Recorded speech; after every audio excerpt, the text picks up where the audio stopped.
Chaos ensued overnight in the East Ridge and Brainerd areas. All started around 9 p.m. when a trucker pulled off I-24 eastbound, went to the parking lot in front of the Rave Theater because they noticed a leak in their truck. That leak soon turned into a fire. The cause of that fire is still under investigation.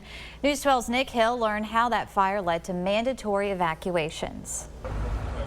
Chattanooga firefighters say Thursday night's ordeal started as an odor call in two different locations. The first odor investigation was actually where the spill actually started and was identified at.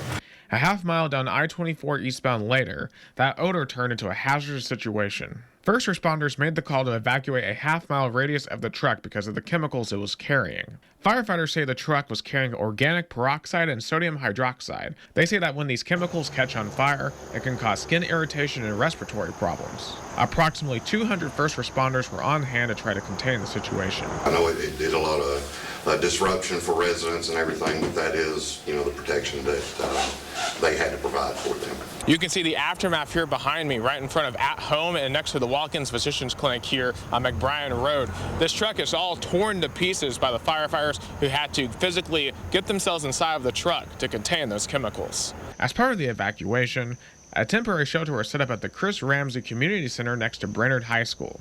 The shelter was headed by the City of Chattanooga and the American Red Cross Disaster Team. When you are in a crisis situation and you don't know where to go and someone is able to tell you where you can go, that's absolutely what you need.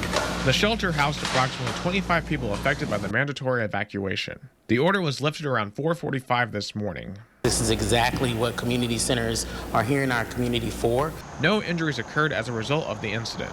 HEPCO, an environmental cleanup company, will be on site for weeks leading the cleanup effort. Both the EPA and TDEC will monitor local waterways to prevent these chemicals from seeping into them. Firefighters say this is not cause for health concerns. At this time, there is no potential for any type of issue going on out there.